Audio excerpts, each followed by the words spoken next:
Hello, everybody. Welcome. Oh my goodness, the hat. Welcome to episode 28 of All Caps. I'm Isaac Anderson, half of the hosts here. I'm the author of Song of Bones and The Garden Maze. I'm joined by my co-host, Tim McKay, the author of The Fall of Salvandrea and the newly released Skyfold and the upcoming, maybe haven't announced it yet. Then we have our very special guest, Matt Falcon, the author of Tethered to Darkness, Book 1 of The Veil of Sands. Matt, you are looking positively radiant. Thank you. Look like you're going to do some gardening later, maybe. This is my wife's hat, and she hates it.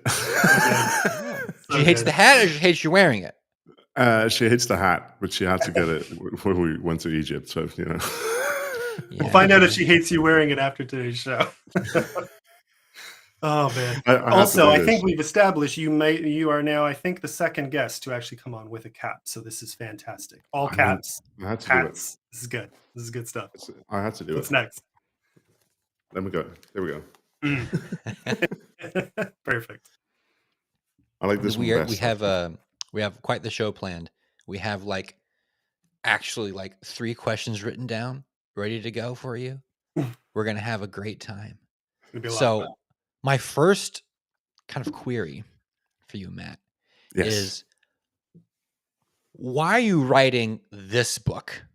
Because I'm sure you've had stories banging around in your head for a while. What made you decide to sit down and write this specific one, Tethered to Darkness?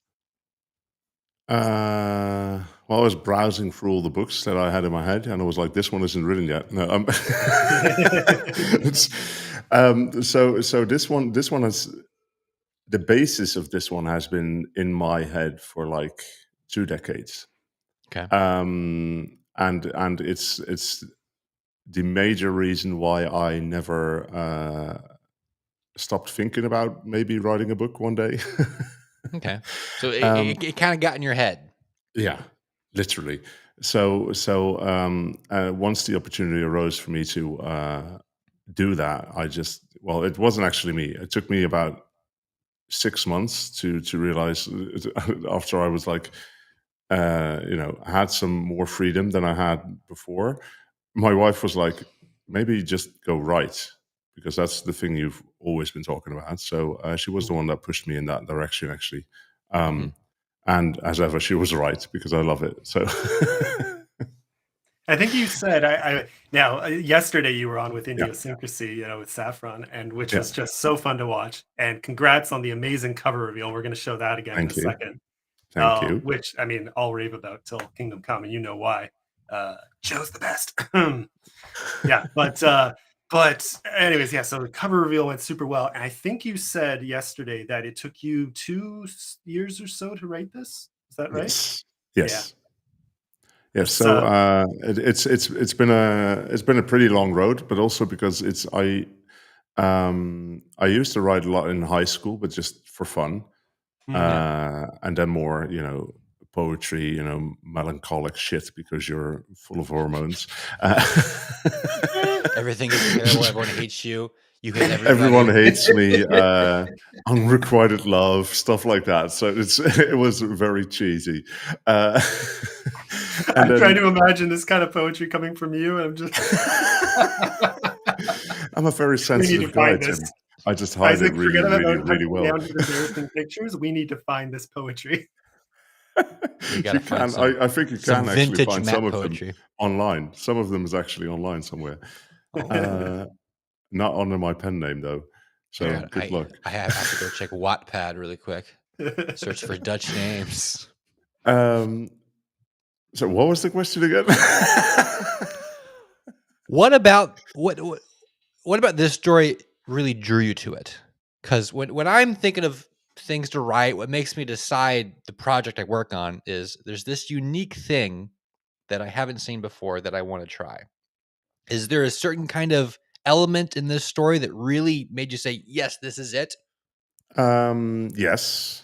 It's there's a lot of focus on emotion linked with magic as well, and that's always been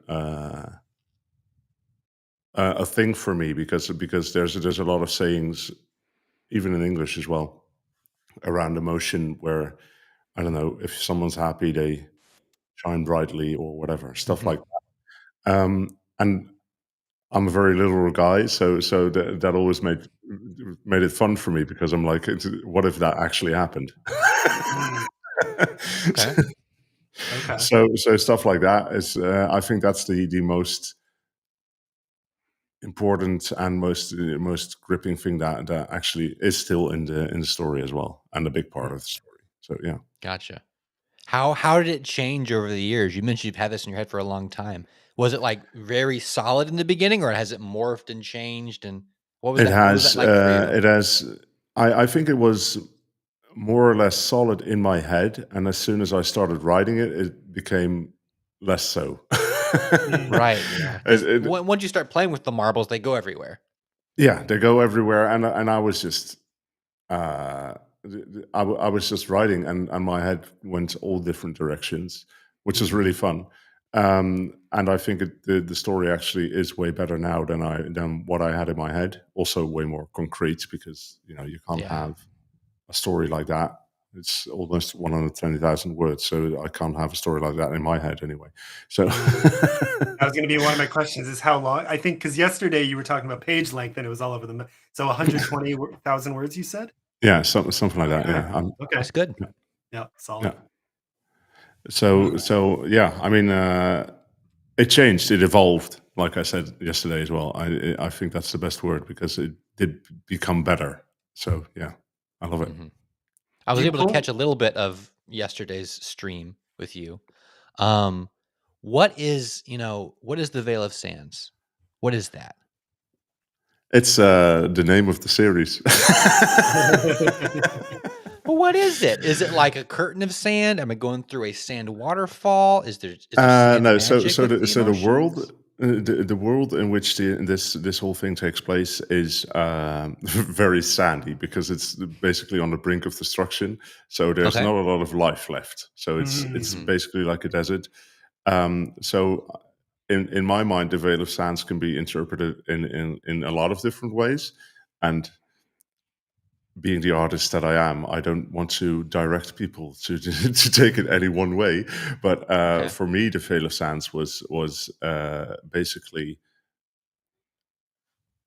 there's more out there than meets the eye, and that's the veil of the sands. Okay. That's basically So kind of going and exploring the unknown.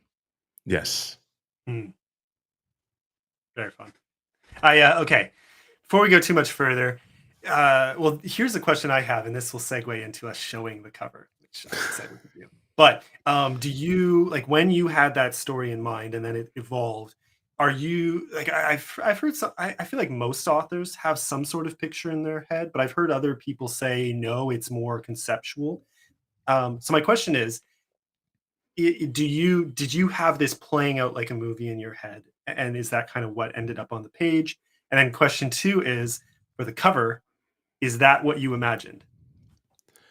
So for question one, while I write, it definitely kind of plays out in my head. Mm. I did not. So I pantsed the whole book. So I did not know, apart from the basics and the thing that I had in my head. Yeah. I just went with it. I went with the rough sketch that I had basically in Yeah. my head. But yeah, I do kind of see it happening in some weird way. Not as vividly as I think some people do, but there is movement up here. There are things going on in that head. Right about that area. I flip flop a bit about visualization. What I used to do was I would envision it like a movie scene, like Yeah. very visual, and then the writing would turn out a certain way. Yeah. But then I would sit down like, okay, I'm not writing a movie, I'm writing a book. I need to do book things. So once I decided to treat it like a story, it turned out like this. And I don't think one was better than the other.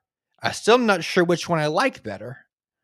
Recently for Song of Bones, I've been treating it like a mix of a book and a movie. Mm. Kind of a hybrid. Garden Maze is all book. Fair. I try to treat that like an old book you would read. I wanted to write it like it was written before movies were even a thing. So I'm almost like role playing an author who's never seen a movie before. So I need to describe things in a way that's encompassing but also quick. I don't want to like bog down things. But that was a big rambling thing. I don't know why I went into that. But visual writing, like what are the tricks you do to get that across? Wow. Now we've gone deep. We've gone very deep. I don't really have tricks, to be honest. I'm just writing, and I've learned a lot. Okay. And people have told me like, okay, maybe you need to make this a bit more, write this a bit more vividly. I definitely can. It's just not something that I do very consciously, I think. Yeah. Well, especially first time around, right? Yeah, maybe next yeah. time. Especially if you're pantsing, and especially first time around, it's like I just wrote, and I mean the first version, the first draft was, well, I mean it had words. That's about the best quality it had. So yeah, that's the start. Yeah. So after that, you start refining it, and then do I have tricks? I mean, no, not consciously. I think if I think back, I'm like, okay, so I'm probably using everyday experiences to and thinking about those to think, okay, so what happens there, and how does that look, and how does, I don't know, how does a tear fall across the cheek and stuff like that. I mean, I think that's kind of the things that you just kind of incorporate, but it's not really a conscious thing for me per se yet, anyway. Well, that sounds good. It sounds like you're tapping into your subconscious itself, which if you can really describe what you're doing, that you might be getting too formulaic, or you might be a genius. It's one of those, I would imagine. I mean, you could have just very good, after the fact sense of what you're doing. Yeah. Well, you kind of mentioned earlier that like it is art. So there is that balance between skill, which some of that is talent in inherent talent, and some of that is skill you develop, and then there's intuition, the artistic intuition. Finding that midpoint, I think, is what we're all trying to do, but it's not. Yeah, I think if you do something subconsciously for a long time, it becomes conscious. Yeah, exactly. Yeah. Okay, I want to show off this cover. Let's do this. Look at that. Man. Bada boom, bada bing. Yeah, Joe Requeza never misses. I really like your typography. It feels. Yeah, he did it as well. He did the typography too. It feels very 90s to me. It feels like an old book cover, and it looks really nice. That's actually what I was going for, because I am not a fan of all the modern fantasy book covers. Like I mean, they're kind of like the modern fantasy, I don't know, book titles. Yeah. I'm like, yeah, it's all the same. Yeah, all the modern covers feel like what do you call it? AI. Factory, not AI, but factory line made simple and quickly, so you can get to the next thing, and like they don't take the tender love and care anymore, is what it feels like. This feels like tender love and care. Yeah. I have two things to say on the typography and title in response to what you said, Matt. Number one is that I feel like a lot that I've seen lately, there's almost a trend towards did either of you use Microsoft word art back in the day? Like it would be like 3D and like almost coming off the page, but looked terrible. You know what I'm saying? Every day. Right? I ate that stuff for breakfast, man. That was great. We all did. But it's so bad, and so many. I feel like so much of the typography I've seen on a lot of books lately, like trends towards looking like that, and it's so bad. This is my. I love it. It's comfortable and it's artistic, but without being too overbearing. Second thing is titles, because I really like the title Tethered to Darkness. It's simple, it's memorable, it's catchy. And I'm laughing because like okay, so Isaac hinted at it but didn't say the title earlier. But there are so many titles coming out these days that all just follow a pattern, and I feel okay. I think we can blame George R. R. Martin to at least a point, because A Song of Ice and Fire, right? Mm-hmm. So it's always a something of something and something, or something a of something. Like they all follow that pattern. As a joke, my next it started as a joke, and then I decided to keep it. My next book has a title like that, and it's very tongue-in-cheek, but I'm addicted to it now, so it's staying. But because my next book is literally titled The Father of Shadow and Death. And I'm sorry, it makes me laugh to say it. I'm like, well, that's why I'm keeping it. It's great. I mean, but now I'm worried. I'm like, what's the typography going to look like? Oh God, how are they going to see like word art? Yeah. It's going to be word art. Now I have to do that as a joke too. Yeah, exactly. No, I mean, it says nothing obviously about the quality of a book, whether what the title looks like or what it's. But I just think it's a bit lame. A tube of wiener dogs. I love it. I would read that book actually, unironically. I'm sure you would, Isaac. Why are the wiener dogs doomed? Yeah. What's chasing them? What's happened to them?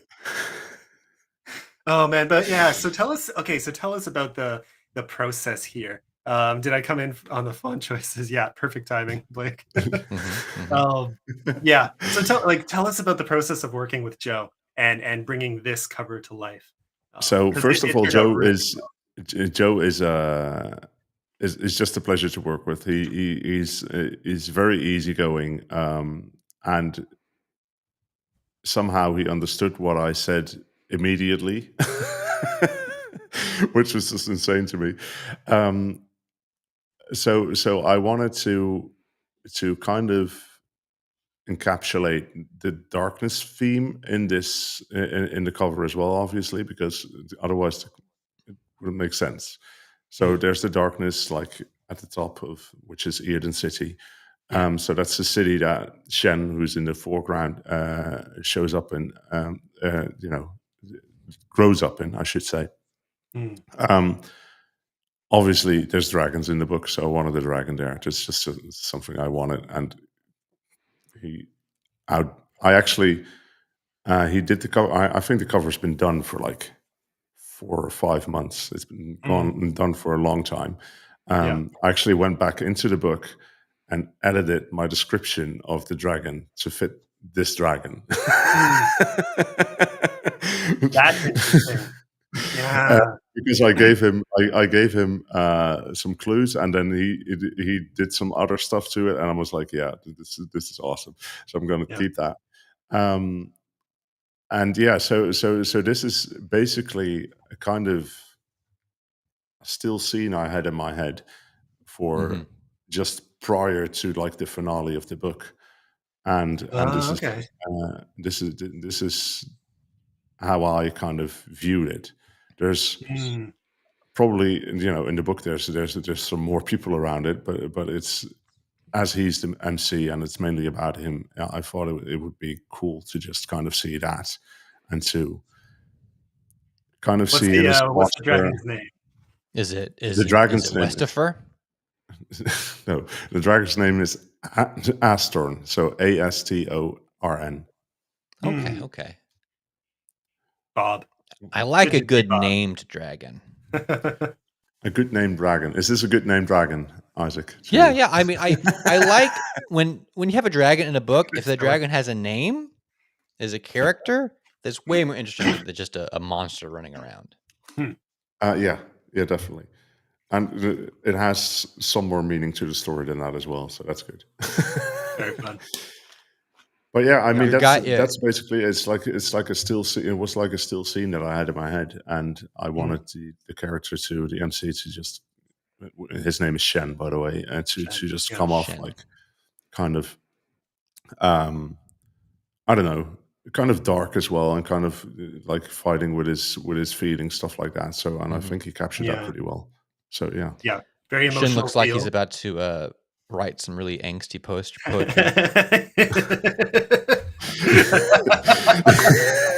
He's definitely going to be writing some angsty poetry. Like right after he just untethers from this darkness, he's like he's like, yeah, I'm gonna write the fuck out of this poetry. Yeah, This is great. Now you can sneak in your earlier poetry into the book, and we'll never know. Yes. Just pretend it's his. Yes, because it might be in character for him to write embarrassing Tasty poetry. So why do you good. say embarrassing? Why haven't you shared it? Oh, that's so good. Good point. I mean, you already know this from yesterday, but you had me. I mean, dragons aside, because that'll always be a big catch for me. But you had me at glowy sword. Like, just look at that glowy sword. You know, piercing through the letters. I love it. I'm sold. That's enough for me. And then the Van Gogh feel of the art above. Like, that's actually something I wanted to say. I love the Van Gogh feel of the shadows above. You know, it's stormy, but also mythical. I think I described it as like a swirling darkness, and he just went with it, and it was like, fuck, dude. It works. Very cool. Very cool. Okay, anyways, I could gush on this cover for a while because it's Joe. It's Joe. You're welcome to. The use of color and lighting and atmosphere is just it's very good. It's very nice. Yeah. And there's sand. Very, I see a happy lot of with it. sand. There's a lot Did of you have sand, any troubles with? I think you and I talked about this briefly. But I mean, we were talking even yesterday. Like this cover reveal hit hard. Like it went off very well. And I mean, for obvious reasons, you did a great trailer that went with this. You reached out to a bunch of people. You did, yesterday. I believe Saffron's here. Yeah, there we go. Safi's here in the chat. Like you did everything right, and it blew up. Right. So congratulations again. Thank you. Did you have any trouble with keeping it under wraps? Because like you said, it's been done for months. I know when I had it, I was like, hey, everyone, check this out. But also, I had major trouble keeping it under wraps because I basically wanted to show everyone. But then I was like, I can't show them like the cover of a book that's not even nearly finished. So and I think you actually noticed, Tim, that it has been on my website for like a week or 4. No one noticed. So thanks for visiting my website.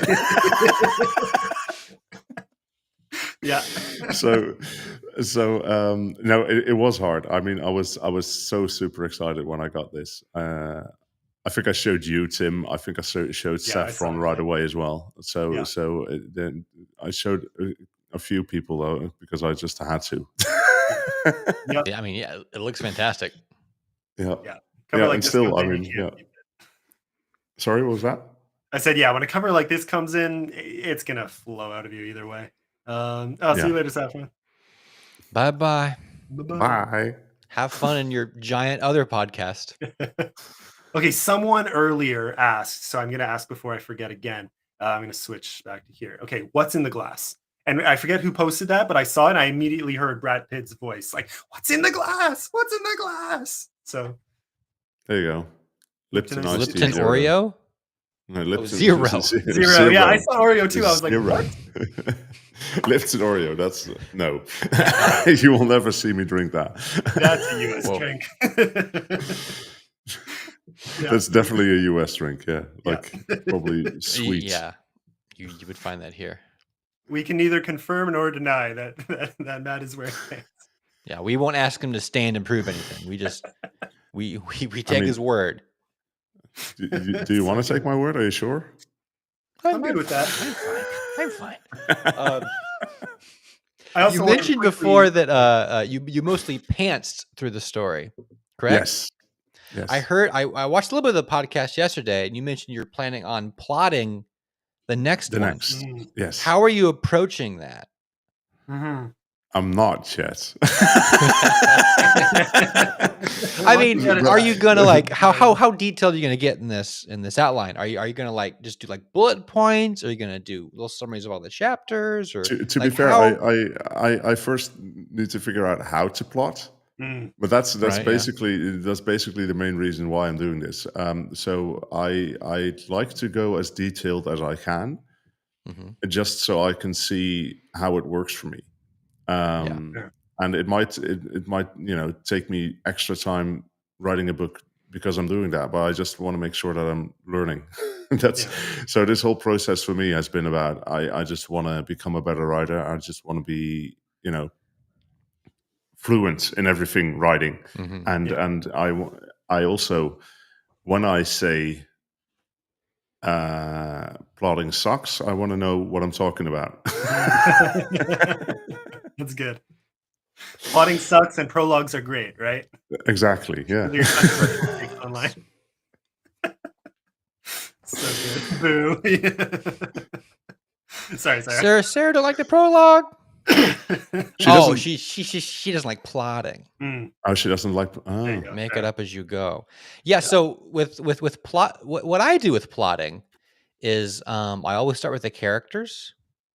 I try to figure out, okay, this is my main guy, this is secondary guy, maybe have a third or a villain or, whatever the reader would be interested in. Yeah. I figure out, what does this guy want? What does he actually need? How are those things different? And I just map out, he fails, he succeeds, book's over. So that's typically how I approach it. And then after I have that character thing figured out, then I go, okay, now what are some world things, some plot device things that would complement the character stuff? And that's what really takes most of my time. And this is literally just like, it's just maybe a page of bullet points and a couple of paragraphs. And then like, this has to happen here. They go to this place. This person wants this. This person does this. Then I write basically a short story that goes through the entire book, but like from bird's eye view. My rule is tell, don't show when I'm doing that. And then once I have a little 3,000, 5,000 word short story of the whole thing, I read it and this feels good, this feels weird, and I do it again. And eventually I have a pretty strong idea of what the story is. And then I can work off of that. That sounds pretty cool, actually. It's kind of a bonkers method. I don't think I recommend it for everybody, but it works. It works. People have liked the books. If more people bought the books, I'd get more feedback for the books. But so far, people have liked the books. Yeah, can confirm. That's good. And it sounds like an actual process, which is more than I can say I had for my first book. So. Well, I don't think you need a process. I think the only thing you really need is to figure out, what does this character want? How does the character wanting it? Is the character wanting the thing? Is that a negative or a positive? And once I decide that kind of shapes the whole rest of everything else. Once I figure out who the character is, what he wants, is that good, is that bad? That dictates everything else around it. Yeah. But that's kind of the core of all of my stories. Yeah, got it. That's cool. As I said, I've not been writing that conscious. I've been writing more consciously, like as time went on, and I got more feedback. So I got a developmental editor, and I got beta readers and proofreaders going to be doing it as of next week, I think. So, nice. I've been getting a lot of feedback, which is good for me because it just became better and better. And now it's just time for me to just try and incorporate that into something that is more solid than just me writing words and then rewriting them until insanity. Well, so you've been diving into this for the last 2 years or so, like head first. Really, a lot of this is new on that front. So my question is, despite the newness of it all, how much from your past has influenced both the way you write and even your, like, we'll get into the marketing side. We talked about that before coming on. But I'm even curious, even before that, one, how even marketing, your knowledge there impacted even the way you write, if there's any connection. But even before that, you did pedagogical studies, right? Do I have that right? Yeah. So I'm very curious how that factored in, if at all. So tell us just about your past and how that's factored into what you wrote in this book. Yeah, so I think like the pedagogical studies, which is basically developmental psychology for people who have no clue what it is. I think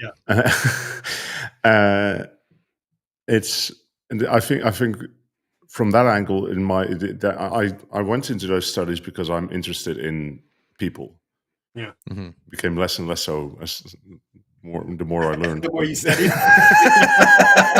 People are great. And I learned about people. Exactly, they seemed great. No, I'm kidding, but it's always interested me. So the emotion thing is a big thing for me, which is interesting, which is a psychological thing as well, obviously. So I think just writing people is probably the most and character development, impacted. right? Yeah, Yeah. exactly. I'd be huge for that. So that is a huge plus to whatever you do. Yeah. That I foundation mean, I is hope fantastic. so. I hope it kind of shines through, because my first version it definitely wasn't. But And to go back to your notes, you know. yeah. But yeah, I think that definitely impacted it, and then with the work the jobs I've had, there's a kind of work ethic that I have that I think really helps with finishing this thing. So I set my mind to do this. I do not have a whole bunch of time. Well, I do have a whole bunch of time, but I also have 4 kids that I just want to spend time with, and a wife. So basically, I have like 1, sometimes 2 days a week to write, and that's it. So I need to be very kind of focused in that area, and I think my work experience and job experience really helped with that, to just make sure that I make the most of the time that I had, basically. So that's a very important part, because otherwise I wouldn't be finished in like the next 10 years. Fair. Yeah, so I want to hear a bit about like what those writing sessions look like and how you do that. But here's a really good question too. So before I miss it, what was the most emotional you got while writing the story? You know. I have started crying from my own writing, which is fucking insane to me. But that's a really good sign. That's a really good sign. And also because I was writing a scene at the time and I had no clue that was going to happen. So that's something I won't have when I plot. I'm very aware. That's probably the biggest response that I had. I've made myself laugh as well. Yeah. Here's a question. Do you think, particularly for the cry scene, but laughter too, does it strike you as a scene that will make readers cry? Because I've had both. I've had one scene that I wrote once where like I was basically in tears, and then I reread it later. I was like, see, no one's gonna. It was more personal. I was like, no one's gonna read it and have the same level of impact just because it didn't even come from something in my life. It just it hit on something in my life that I didn't even kind of realize till I was writing it. Whereas another scene, I've had that too. So I'm curious because I've had other scenes where I'm like, oh yeah, if I do this right, it should hit home. If it doesn't, I'm worried. So I ask my readers, hey, did this work? And they're like, oh yeah, I felt that. I was like, okay, good, phew, you know. I mean, I hoped for that specific scene that made me cry. I hoped. I've had better readers now, and it did. So that's good. Nice. That's how you know. So that's very good. But I definitely also have the same idea with some scenes where I'm like, this means so much more to me than anyone else can ever know. Exactly. Because it's very weird, just like you said. Like some stuff you find out through writing a fantasy book, and then you find out stuff about yourself, which is just really, really bonkers to me. So it's very therapeutic in a sense. So it's I recognize both of those things. So it's the scene was definitely the scene that made me cry was definitely, it hit home. So that's good. But there's other scenes as well where I think during writing already kind of recognized, I'm like, this is just me. But I do think that if you get that with a scene, it's usually a good scene. Yeah, I agree. Even if people don't have the same sort of reaction that you do, it's usually a good. It's usually good. It makes you want to read more. I've heard some writing, some like crap. To me, this is peak garbage writing advice, where I've heard people say, if you do like, if that even starts to happen, take it out. That's not even a darling. That's their mentality is you need to take yourself out of the story. And I'm like, that's the freaking best part. I like reading a story where I can feel the author coming out of it. Exactly. Yeah. Maybe that's just me, but to me that makes a Oh, better story. I agree. I agree, and I mean, I kind of have to as well because you have to read that story so many Yeah, fucking you have to times. read it a million times. I mean, you kind of have to like it yourself. Go on. Yeah, So exactly. Key factor. Yeah, if you aren't interested in rereading your own story, why would you yeah, expect that's anyone else to? Yeah, that's a hard sell. If you can't sell it to yourself, then you're not yeah, going to sell it to anyone else. 100%. Yeah. Okay. I want to get into the marketing side. Yes. Let's have some fun talking about this, just because of your past work, and this is also Yes. coming from my own experience. Because I mean, I worked for a marketing agency after my writing program. Like I did university, history, policy, did some government work, writing. My writing program, shortly after that, and then I was in marketing agency for a little over a year. A lot of fun, and only then did I start writing. And I think it gives a very different lens to the way I see what we do. Mhm. So I'm very interested to talk to someone else who has a far grander background in that area. So how has that impacted?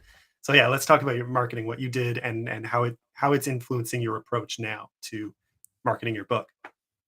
Um, so I think realism is probably the best word. As in, I'm not expecting anything from this. So I'm not Hmm, expecting a grand success. I'm not expecting anything because I also realize that social media is not the place to market anything. A lot hmm. of people disagree with me, but I know better. So, Fair. um, uh, but I think realism is the biggest thing where I'm like, okay, I know what I can do, and I also know what my limits are Hmm, in marketing and what my reach can probably be kind of. yeah, It's still different because it's all it's Amazon, it's all closed off systems, yeah, which is a bit different from marketing a product on a website in yeah, WordPress that has like 50% of the internet. So um, it is different, but I think around marketing, it's just for me, I like it. I like to do it. I like to make plans for it as well and see what works. I like to test it. mm, Um, so all of this, and I have pretty good understanding of how I want to do it. yeah, So I think that's all very advantageous when you're Mhm. getting into this thing. yeah. Because you do have to do it and do it all by yourself. And for me, that's okay. I can do it. So yeah, I think it's kind of fun, right? yeah. I mean, Yeah, definitely, it's especially because it's now my actual own product, yeah, and I do keep calling it a product, which is fun. But yeah. I'm the same, and I know that offends some people, but you also called it art earlier, so I think it's yeah, both. You have to choose. yeah. But I mean, if you want to sell something, it's a product to me. So Yeah, Yeah. that's basically how I view it. Um, so yeah, I think it's there's a lot of needed knowledge that I just have, which is good. yeah. It's a Um, huge advantage to come in with, for and sure. and I know how the internet works. I know how marketing works. I know how advertising works. So all of that makes that, even if I don't know how Amazon ads, for example, work. Mm. Uh, Yeah, they don't. I'm pretty sure that Honestly. I can read like 2 or 3 blog articles, and I'm like, okay, got it. Mhm. It is actually a fun system to learn. I never got to the point of profitability with Amazon ads when I ran them, but I did a lot of Mm. testing, a lot of reiteration, kind of like you're talking about. Yeah, Uh, and I like that side of things. And then same with meta ads, where I've actually had way more success. So I whenever I hear do that a lot actually, which is funny to me. for both, yeah, that I was shocked. I was shocked the first time I had a meta ad like take off. I was like, excuse me, I'll take it, but Yeah. what's going on here, you know? Yeah, so if you do it right, and again, reiteration, testing, Yeah. you know, the tough thing about that side of things for books is books are a product that takes so long to develop that Mm. reiteration is it takes a long time to be able to say, oh, I did this a few times, I've tested different things. Like developing your own style and figuring out what meets the market as well as what you can give, and capitalizing on your strengths, it takes a lot longer to reach that happy medium than for a product you can reiterate over the course of a month or two, you know? Yeah. Yeah. Yeah. No, So definitely. Yeah. Sorry, it wasn't. Yeah. no, So keep going. yeah. No, no. I think I completely agree. It's just, and I think that's the most important thing, right? So even with all this knowledge and all this experience that I have, I think um, everyone can do it as long as they just um, stay true to themselves, which is really important, especially if you're an Mm, author, because yeah. if you're gonna make a flashy sales thingy that's gonna sell XYZ books, and I mean, it's never gonna hit home because eventually people are gonna be like, okay, so it looks like this on meta ads, but then I get this as a book. Hmm. So you need Mm, to make sure that it kind of fits, right? Um, so just stay true to yourself and make sure that you invest the time to learn the stuff, and that's really, the biggest advantage that I have is that I've already invested all that time. So fair. I mean, it's not at the end of the day, it's really not rocket science. It's just you need to learn a lot about it all. Yeah. Yeah. Very fair. Um, yeah, anyways, okay, that's I could pick your brain about Yoast and all that a lot, but because I mean that, Yeah, I mean, but you're very right that such a different, like you said, it's a lot closed environments. So something SEO yeah, I knowledge mean, is you maybe one definitely thing. can. I mean, you're welcome to. Maybe there's something more to it that I haven't seen. Were Um, you a programmer before, or were you like no, project management? I was neither actually. So I went into the sales part mostly. Okay. Hmm. Um, so and then sales marketing, then testing, conversion rate optimization, stuff like that. So pretty Yeah, salesy. yeah, that's fun So though. that's I mean, again, I know some people hate it's it, it but is really fun. It is really yeah, fun, which is why I always tell people to just test your own shit because it's never the same. Hmm. It's like I mean, a day can make a difference. We've tested stuff where it's like, okay, so this is the thing we need to do, and then a day later it's just shit. Yeah. So it's you just need to test it. So very much like yeah, that with books. I mean, as you are already discovering, yeah, because you're right, very like true. you're Maybe that's subject why I to like it every. so much because it's basically you're just chipping away and optimizing all the time, Yeah, and that's what I've been doing for the last 15 years as well. So I kind of like that. yeah, yeah. I mean, again, I only did it for like a year and a half, and I was so in love with it.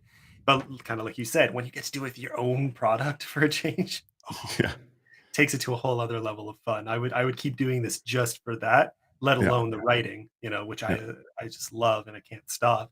And I'm at a point in my life where I have the time to be doing that thanks to the flexibility of all my other work. So, yeah. yeah, can't stop, won't stop. Love it. But okay, on that note, so let's go back to your writing process because yeah, I Mhm. want to hear about like how do you capitalize on the limited time you have? Um, Um, yeah. so I have like an office where I'm not disturbed. Mhm. That's very important if you have kids.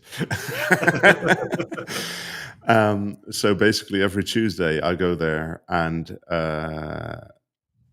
there's no reason for me not to write. Like I just Mm, have to start writing. Period. Hmm. Um, and there's been definitely been times where it's hard for me to start or hard for me to come up with something, and I just kind of plowed on. Yeah. Um, so that's one major thing for me, that the necessity is great enough for me to kind of push myself. Mm. And then it's just,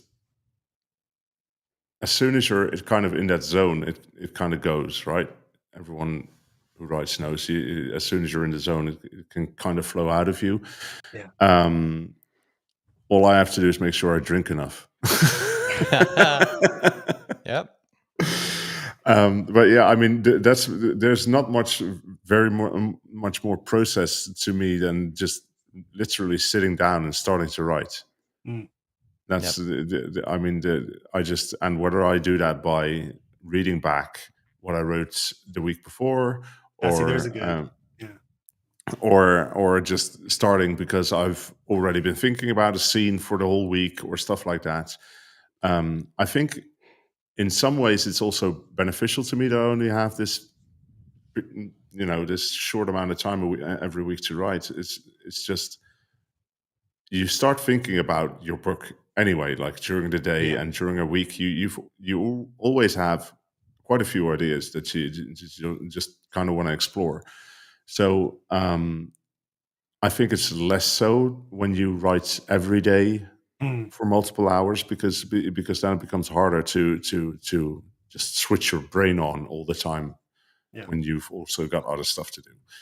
I can agree with that. I'll say this. So like, my happy medium between those two, because I do agree, and I do get myself into a bit of a slump halfway through writing something new because of exactly that reason. The day-to-day process, I have to carve out time usually at night to think about it so that I have something to write the next morning. Yeah.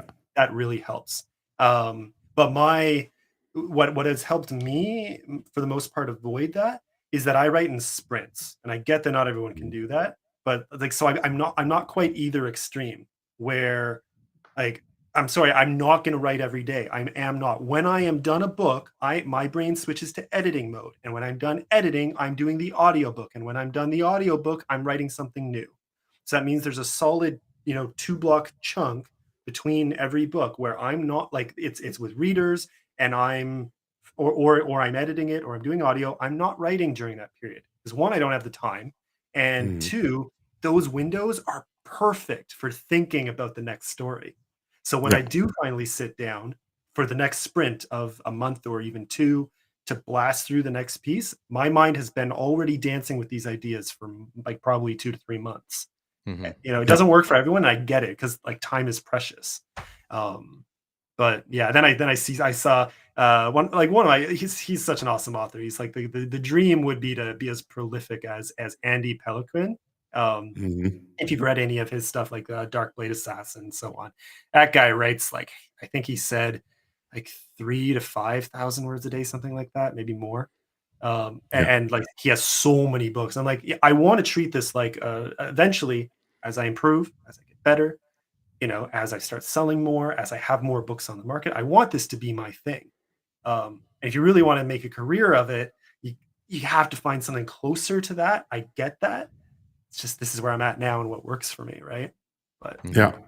Now, you, on the other hand, like, I'm curious, because you even said, you're at a position now where you can do this for fun, and the financial strain isn't really what's directing this. So is it something you plan to replace work at any point? Like, if it took off, let's say, or is it always going to be like second? I mean, I'd love for it to do that. Yeah. I guess every author says that. I mean, I really love doing this. But yeah, as you said, there's not really a need to. So that kind of alleviates the whole thing. It's something that I just I just really like doing it, and I want to get better at doing it. But yeah, it's if the opportunity arose for me to actually make money from it in such a way that I could live off of it, that would be awesome. Yeah, that's the dream. Yeah. Do you have like oh, sorry. Do you have a set number of books that you want to write, like, in your lifetime? Like, do you have, like, I have like my 4 dream projects. Like, do you have like dream projects you want to get to eventually? No. I'm a very simple man. So a true discovery writer. And I just really like writing. and I like learning about writing. So there's not a set number of books I wouldn't know, because I mean, when I started out, I thought I would be finished with this book in a year. It took me Mm. 2. So Yeah. I mean, that was based off of absolutely nothing. So All the preconceptions we come in with get just evaporated. Yeah. yeah, it was just silly looking back at it, but I mean, no, it's just I'm just here for the process of writing. I like that. I like the thing. I like to do the thing, and I like how it makes me feel, and the kind of, especially now, right, where it's close to being finished, and the pride you feel in your own project. It's pretty awesome to just create something yourself, and that's basically what I'm here for. Yeah. Jasper has 2 good questions. The first one is, will there be an audio version of Tethered to Darkness? There might be, and Tim may, narrate it. No, there's no plans as of yet to do the audio version. I Let recognize me do myself. one more of mine, and then you can ask it. Yeah, I think I made. I don't know. Did you see my? Well, you saw my post, right? That I made a bit ago. Yeah. Because it's been I have zero regrets. I'm glad I put them out there. I want to learn the skill, so I don't intend to stop, at least on my own. I think I will. I think I will put the next one on the market and see how it goes. See if I can tweak and improve and get, I mean, all the Good. reviews I've gotten so far have been solid, but then in private, there's been a lot of feedback and it's almost exclusively been from people who listen on fast forward. And I'm like, why would you do that to yourself? Have you heard my voice is already kind of like, I could take it or leave it. On 1.2, it's torture. On 1.4, why would you do that to yourself? So It's like audio skipping comes with a prologues. lot of new challenges. Yeah. It's like skipping prologues, to be honest. Exactly. It's But just stupid. I can understand. I mean, the last audiobook I listened to it on 1.4. That's because the narrator was so damn slow. Like the only way it sounded more normal on 1.4. That's the only reason I would ever do that, not so that I could blast through it quicker. No, I would never do that to a book to just gain 40% time, but whatever. Yeah. So is that happy Jasper- medium? Oh, sorry. Jasper has another question. How many nice. books are you planning for the series, or are you just pantsing through that? Yeah, it's a good one. I am kind of pantsing through that, so there's definitely going to be a second one. But I must say the ending is not really solid yet in my head. So it kind of depends on what the ending becomes, whether or not there will be a third or fourth, fifth, sixth. Gotcha. Does Tethered to Darkness have a prologue? Yes. Okay. And an epilogue, because and an epilogue. Yeah. Yeah. I think I said this on Twitter as well a few times, that I think I might like my prologue and my epilogue best. They're like neat little kind of stories where it doesn't really take so much time to read, and it still conveys a meaning. So, well, prologues are also really good, like little samplers to see if you like the book or not. Yeah. I think it was I listened to them. I'm not as hung up on them or I'm not as caught up in them as a lot of people are. But the Brandon Sanderson YouTube series, some of those are very good. Some of them I could take or leave. Some of them I'm like, okay, this is a little like hyped up. I didn't get much out of it. But one point he made that I loved was that your opening sequences in a book are projecting what the reader can expect from the rest. And you can't always do that well with chapter 1, because sometimes chapter 1 is just the farm boy living in the quiet village, enjoying a peaceful experience. And then maybe at the end of the chapter, the inciting incident happens, but it could be chapter 2. So chapter 1 isn't always the best preview of the rest of the book. A prologue is the perfect spot to give an overarching preview of what they can expect.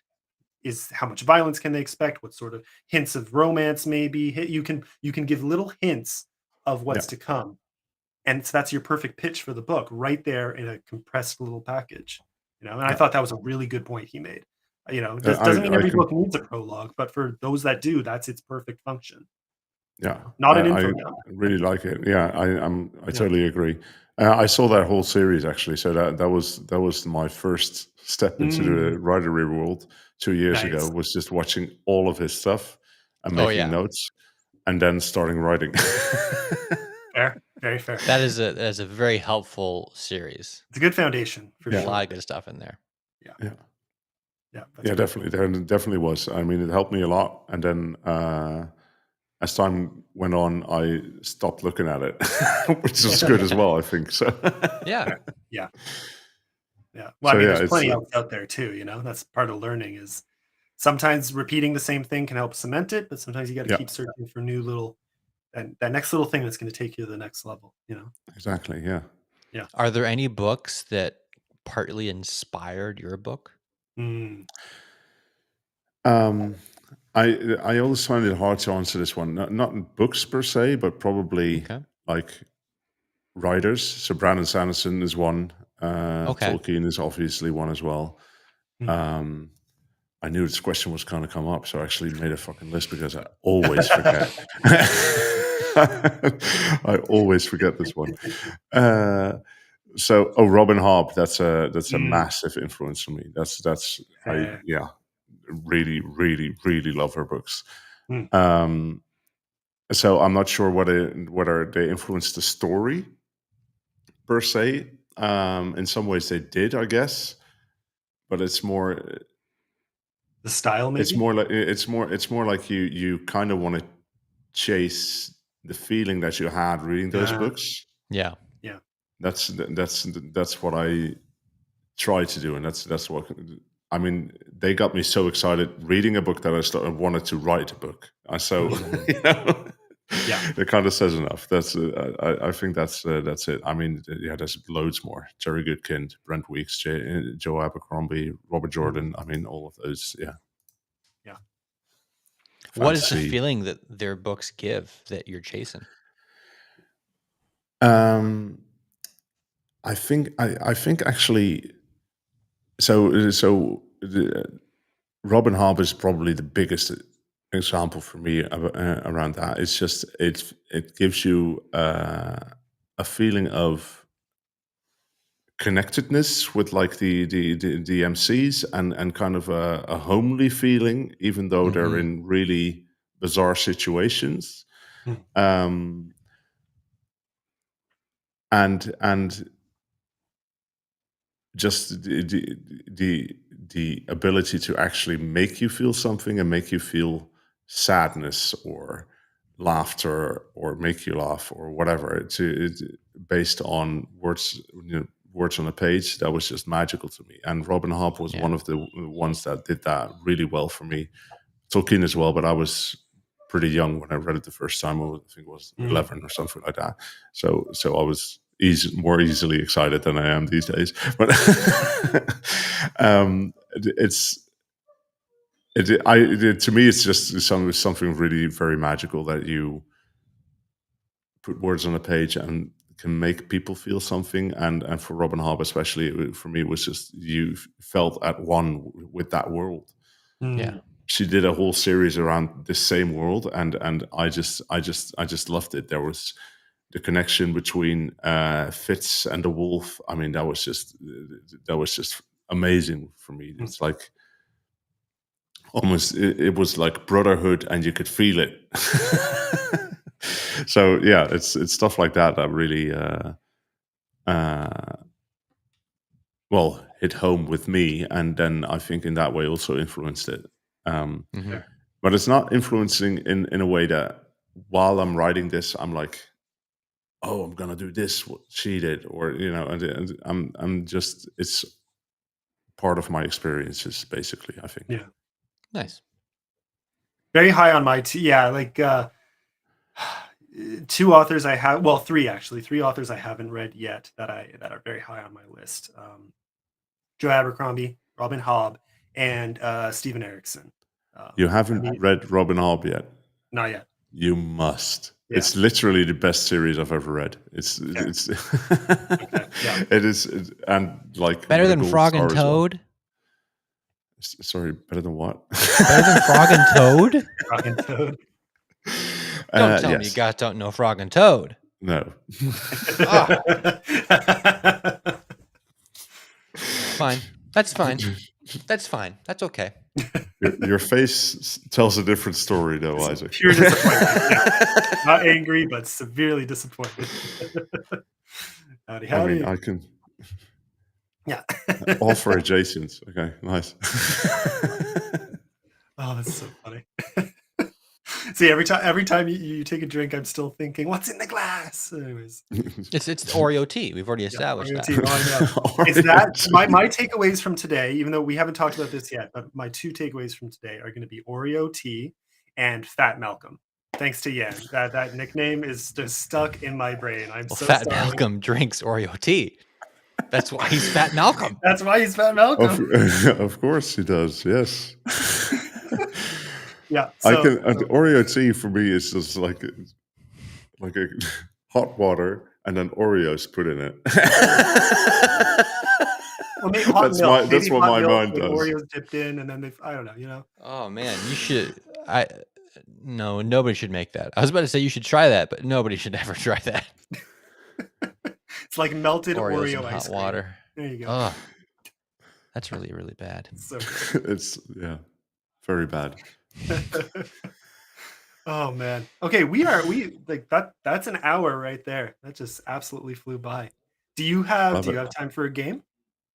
And I always have time for a game. Yes, I have prepared a little, not adventure, a puzzle for you. It's gonna be puzzle. A puzzle. So you like world building, you like making things up. So introducing Terror of the World Builders. I think this is like the 5th installment of this. What we're going to do, I'm going to give you a character. I'm going to give you a place. I'm going to give you a thing. And you need to build a world around these things as I throw little twists at you. Are you ready to play? No, but let's start. When we do this, we spring it on you. Okay. So to begin, picture a worm. There's a twist.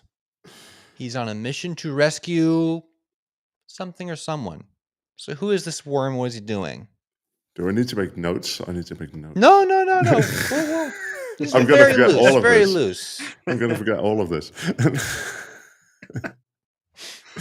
A worm is on a mission to rescue. Okay. And I have to start who now. Is he? Yeah, you have to come up the with worm. this. Yeah. So it's obviously Superworm Jim. Superworm Jim. Okay. I don't know if you know that. That's actually a character. Is that like Earthworm Jim? Yes, we call it Superworm Jim in Dutch. Superworm Jim. That's funny. Okay. So we got Superworm Jim, the European cousin of Earthworm Jim, or the Dutch cousin. I'm not sure. And he's obviously on a mission to rescue a squirrel who has lost all his nuts, which is good. Squirrel's lost his nuts. All the jokes write themselves. Squirrel's unaware of the jokes happening around him, but Superworm Jim is going to help out his friend. So Superworm Jim is trying to save this squirrel, and they end up at this place. A friggin' Bass Pro. Do you guys have Bass Pro over there where you live? No, we do not. Do you know what Bass Pro is? Is it like a fishing thing? It's like a match. So I was putting this together. It didn't occur to me you may not know what Bass Pro is. So Bass Pro is like, picture a Walmart, right? Now picture like an indoor Disneyland. Put them together and make it camping themed. That is Bass Pro Shop. You can get fishing poles, you can get kayaks, you can get giant stuffed bears, you can go look at the fish, you can feed ducks inside the pond, inside the building, you can buy boats, you can whatever. So at the friggin' Bass Pro, there's a twist. This is one of the only places in the world you can buy something. One of the only places in the world you can buy a freaking Bass Pro. Jeez. What a stupid name as well. It's the Bass Pro Shop. If you want to catch the bass like a pro, this is where you go. It's the only place you can buy a vault for nuts. Oh, Okay. that's actually pretty smart, because usually vaults are for guns or for money or for precious items like paintings, but Yes. they need a special one just to store nuts. So I imagine it's kind of like a cigar case where it's like humidified at the right temperature or whatever, so they don't At the right spoil. temperature, and then you've got like all of these like indentations in the bottom of the vault, right, where the nuts really fit in. You've got different they're secure, sizes, they're so you can really go all your OCD on it, and then Yes. Maybe if it's even like shaped like a tree, so like you can hide it in the woods amongst the other trees. Oh, that's good. Yes, it's shaped like a tree. The Superworm Jim and his what's the squirrel's name? The squirrel needs a name. The squirrel needs a name. His name is Eric. Superworm Jim and his best buddy Eric are going to the Bass Pro Shop to find a safe to keep Eric's nuts safe. But while they're there, they run into the Macaw Mafia. And they will stop at nothing to do what? The Macaque Mafia will stop at nothing to eat the squirrel. They want to eat Eric. Wow. Okay. So Superworm Jim helping Eric put his nuts in a safe box. Also has to save him from the savage macaw monkeys at the Bass Pro Shop. Exactly. So this is he's a sturdy worm though. He's capable. Yeah, he's capable. This could be a hard fight for him though, because I think there's more than one macaw roaming the Bass Pro Shop. An entire mafia. There's a whole mafia of them, so they're like but they're on you phones. just told me it's a big shop, so there's lots of places to hide. You could have an entire Paul Blart Mall Cop situation in this. And they could hide in the vault. So it's big enough that they for can the hide. squirrel. Oh man, that got dark. Wow. Yeah. Okay, so we have the setup for a whole story here. We have who, we? we have who, we have what, why. We've basically given you everything you need to. This is your plot. This is your plot for the sequel. This is your next little short story. Perfect. Oh, this is the sequel. I like it. Novel. Yeah. I like it. Okay, so then the vault door needs to close, and they can't open it from the inside. Oh boy. Well, thank you for playing Terror of the World Builders. We've built a little world together. Little problem, little situation. Worms, I love macaws, this. and squirrels. This is insane, but I love it. Yeah. Highlight of the show right there. Oh, that was good. Oh man. Yeah, it's always fun playing those. Oh. This is so yes, silly. Earthworm Jim has killed his fair share of macaws, I think. Yes. Yeah, he's What's one mafia more? Nothing much really. By this time he knows how to kill him, right? So he that's easy. He knows what buttons to push. Thousands. He's got this. His name is Superworm Jim though. Yeah. Okay, well, Isaac, I think you mentioned short stories. So I'm curious, Matt, do you have any plans like for shorter form in between or at any point? As with most of my writing, I have no plans. But I am interested. So I just might, because 120,000 words is also a lot of words to write. Yes. It takes a long ass time. So I'm kind of envious of Tim just, I don't know, going to the toilet and coming back with a novel. So Yep. I mean, you're judging by a novella. Like I wrote a novella, within a short okay, period of time. That's whatever, a novella. I mean, a completed work of fiction. So 24K. I think it came out to about 24K. So I mean, by comparison, that's like a fifth roughly of Yeah. of yeah, It's yours. So it's really fun to write shorter stuff mhm. because you really unless it's connected to a larger thing, you mhm, gotta condense all of your skills into a very tiny little space. Yeah, And it's a unique challenge. So yeah, usually if you have like 5 characters and 3 things going on, you don't have room for that in here. So you gotta, okay, this has gotta be a 2 character thing. They have to do this one thing that has to be interesting and fun and satisfying. So it's a fun little challenge and you can do it quickly. So you can write one that sucks and then just go, okay, I can try again. It only took a couple weeks to write. yeah. You've actually convinced me now. So I will. I no because I do think it's a good exercise to just yeah. Oh yeah. learn how to condense stuff, Because especially I as a love fancy offer. Fancy offers usually, take way too long doing stuff, and I probably Oh do yeah. too. So yeah, Yeah. I because because I love longer novels.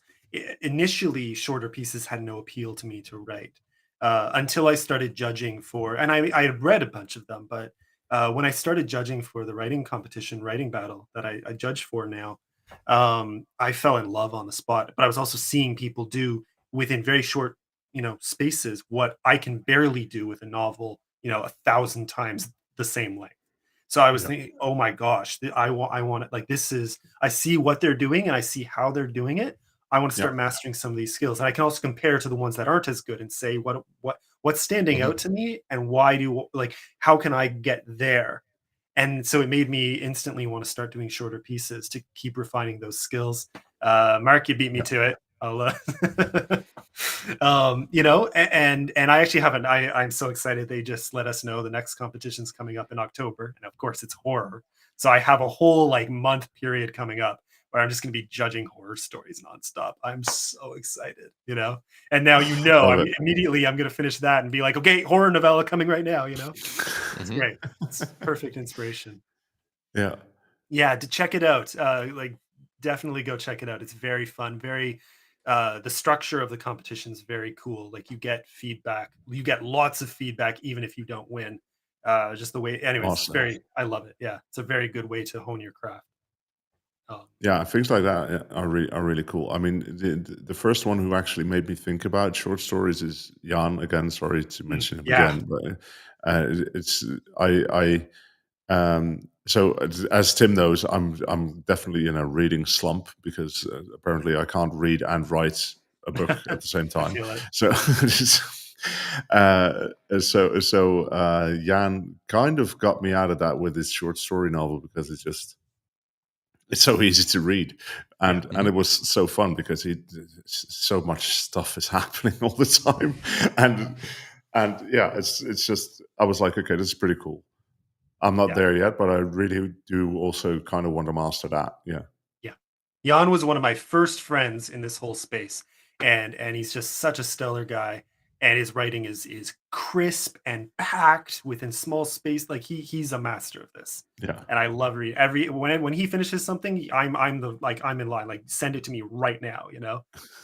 Like his upcoming horror novella. I think it's another novella, and I'm like, oh yeah, yeah, give that to me right now.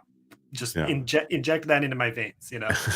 Love it. Love Yeah. it. Then he's like, well, yeah, one of my I know he's in. I was gonna say I think he's no, he's in DVS too, Dark Veil Yeah, Society. So yeah. we get to chat a lot, even more than we already were in there now. So yeah, it's I fun. love It's it. fun to see what he's cooking up. That's the only reason you started writing horror, right? Just to talk to Jan more. Exactly, exactly. Yeah. Couldn't care less, but I get to Understandable. talk. Pure motivation. Exactly. Yeah, yeah. I think someone said I think the closer explanation for that. I mean, I always try to plug horror in because to me horror captures evil very well. So if you're trying to Mhm. depict evil in something like a fantasy world, you're always going to somehow still I think have little hints of horror What made me go over the edge was something I actually read, I think from Stephen King. He said this in a speech once, and he was kind of talking about how, like, yeah, hey, DVS, there we go, quick shout out. But he said something along the lines of like, horror has always been a bastion of weirdness. You're free in a lot of ways to be weirder than you could be in other genres. I kind of like that. I was like, Yeah. yeah, because I want to have some fun with some new things. Yeah. Again, just it's a great environment to test new skills and to try. And like the book I just wrote, oh boy, like now I'm in editing mode again, and I'm like, oh yeah, this was pushing myself, and I'm really happy with the result. But I wouldn't have done that if I hadn't given myself permission. Yeah. Like, so yeah, try new things. It's totally worth If you it. just labeled yourself as a fantasy author and then never do anything else, yeah. Yeah. Well, I think for me, I can't see myself, and I know this from even having tried a quick piece ages ago and being like, nope, not my. It's not just not my comfort zone. I don't think it's what I want to write. Like, I don't think I would do sci-fi. Mm. The hints of sci-fi in my worlds, I can do that, and I like that. But I definitely consider myself fantasy. So like even the horror books I'm writing now, I have another one already planned. After I Of finish course you this do. one. Of Yeah, course you do. like it's me. But like they're all fantasy. So it's fantasy horror. Like it's all Yeah. going to be in fantasy settings and with fantasy characters and monsters and elements like and supernatural. Like I love it. Yeah. Yeah. So you find your comfort zone, but then you stretch yourself and you go from there. I mean, that's great, man. It's so awesome that you're doing this, and also how open you are about it, which is really cool. Just Yeah, to kind of take building everyone in along. public, right? You letting Yeah, people see the process. It's been fun. It's been, it yeah, comes with ups and downs, but I love it. I've loved every second of this. it's really cool. I like it. Well, same as you're doing. So hey, yeah. I'm trying anyway. Hey, Usually, I it's just fun to watch already. smack people over the head with something. But yeah, It works on social media. It works. Yeah. or ask a stupid question. Jan Yeah. hates me for doing that. He hates me for doing that. Yeah. Well, he makes fun of them with his own like even stupider questions. I love it. I know. He posted. I don't have it open right now, but he posted one I think yesterday. What was the question he asked? And I was dying laughing. It was like, oh, I know what it was. It was what's your character? What is your main character's favorite element on the periodic table? Just making fun of stupid engagement questions. I was like, I love this. I love this so much. I love it. Oh, yeah, because that's the thing. If you want to talk about bad marketing, there is some bad book marketing out there. And to me, some of those Yes. things are just peak, like grown. Like, no, you can make a reader care about really trivial things if you do it right in a story. I promise you, no one gives a rat's ass on social media what your character's favorite element is on it. Like, it's cool that but no one cares. No, you're not selling a single book by. I mean, that's always my question. Like, how do you know? Like, why are you thinking about this in so much detail that you know which hand he uses to clip his fucking nails? I don't care. I could not care less. What actual benefit does this knowledge have to your story? Yeah. Yeah, I don't know. It's maybe I'm lazy, but I'm definitely not that kind of world builder. Yeah, it's definitely a little overboard. Yeah. I mean, yeah, like kudos to like everyone has their own methodology. So if really fleshing out a world and every little detail of a character helps you write the story better, then great, power to that. But I don't think it does, though. Fair. I think there is a moment where you've agree. spent too much time counting leaves. Yeah. Yep. Yeah. At some point, you got to put pen to paper and start just writing the damn thing. Yeah. It feels like procrastinating. Yeah. Yes. A lot of world building, I would argue, is procrastinating. Yeah. It's like, I mean, how much of that are you actually going to write down? And if you're going to write down all of it, no one wants to read it, and you know it. So, and then how much of that does the character himself actually care about? Yeah. Very true. You just end up with a whole bunch of, as you know, Bob, lectures about the world around them. It's like no one cares, not even these characters. They already know. Yeah, exactly. They're part of the world. Yeah. Yep. Yeah. I mean, Oh man, it's funny. Well, hey, I mean, we're coming up on like an hour and a half here. This has been awesome. This has been I mean, no surprise there. We knew we were gonna have a good time. It's freaking. I almost wanted to say Fat Malcolm. We're gonna say Matt Falcon. So, See, now I'm it's- doomed. Jan, we're blaming Jan for this. This was Jan's nickname for you, and now it is stuck. It's absolutely. it is a good nickname. I like It's it. It's like a really gangster funny. name. I know it's like I might do a rap song, a rap a rap Yeah, album, yeah, and then Fat call Your myself rapper Fat name, I love Malcolm. Fat Malcolm's in the house. But I mean, yeah. Before we kind of close up a bit, any last notes on the story you really want to get out? When does it come out? Yeah. Well, December, right? Well, the pre-sale is live now, and December Mm. 1st it comes out. So Gotcha. yeah, that's the plan. Very cool. Yeah. So I do plan the some link, stuff. the Universal Amazon link, should be in the description now, as well as your website link, as well as social media. Best spot to follow you, X, right? there anywhere else, Sure. Or Instagram? Yeah. He's around. He's still, yeah. If you want the hilarious banter of Matt Falcon, follow him on X. Dutch rap. Yeah, this is Dutch rap. I mean, it's gotten better, I guess. Oh, it's good. I mean, we're only 17 million people, so there's not really, So you you're can't really saying expect that much. you could make it big. What, the country? I could make the country big? You can make it big over there. There's not that much competition. Competition. No, there's definitely competition. No, there's better rappers than me. But that does not make them good. Yeah. In the larger scale of things. Yes. It's a very low bar. So it's funny. I wasn't. You said 17 million in. Yeah. Okay, that's maybe 18. Yeah, I think it's 18 now. I think I said 17 million a while ago online, and someone corrected me 18, and I was like, yeah, I've not been to school in like 20 years, so I don't know. Yeah. I'm the same with because I mean, when I was in school way back, it was like 33 something. I think we're coming up on 40 now, or like 38, something like that. Yeah. Million. But then you think about that. I understand. I understand it's not 38 people. No, but think about this is like just the size of this country compared to the Netherlands, and you're only half, like 17, 18, like, and then you see the US right below us. Coming up 400 or like three I don't know how many people are here. Yeah. I barely know how many people are in this apartment. Or inside your head. Yeah. Like 12. About 12. 12. Nice. Yeah. I've never counted them. It helps to get them in line. Oh, you get yours in line? Wow. Oh yeah, you got. It takes a little bit. I got stuff to learn. I'm gonna get Isaac therapy. Yeah.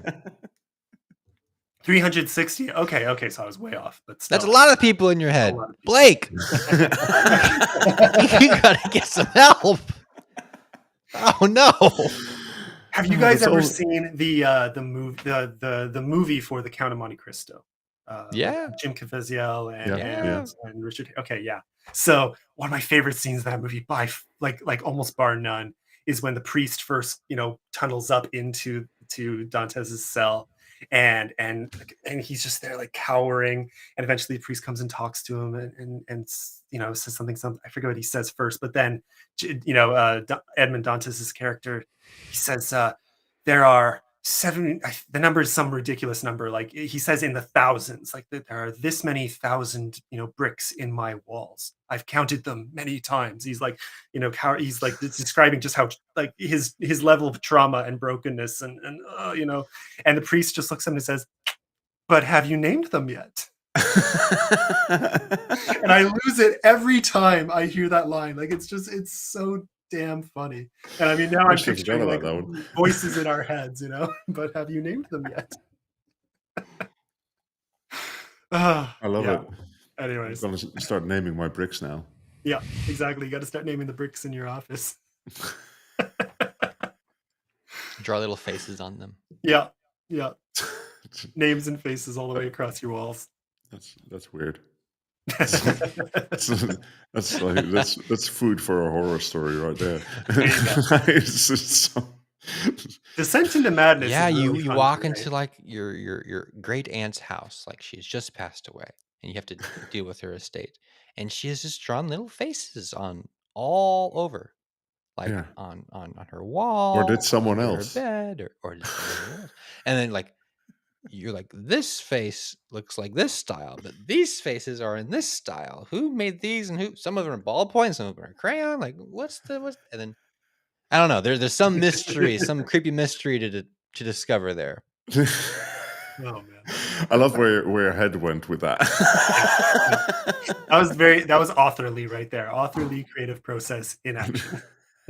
That's mostly what I do. Most of those ideas are really, really dumb. I come up with so many dumb ideas every day.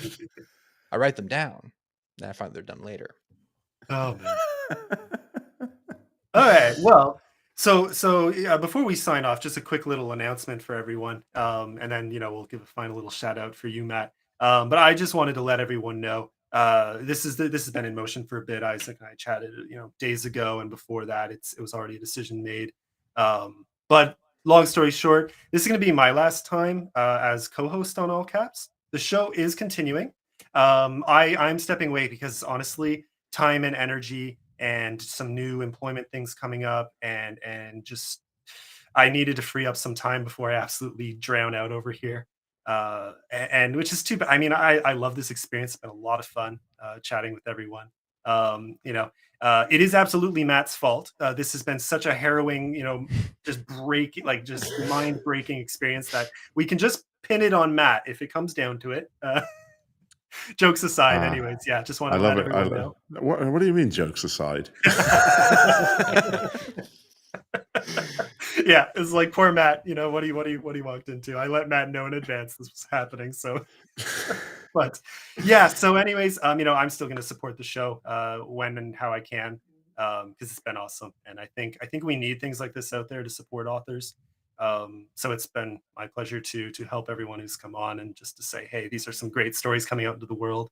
Yeah, freaking Matt. It's all Matt. Sorry. I mean, it was my pleasure to scare you off. I mean, I understand that it's.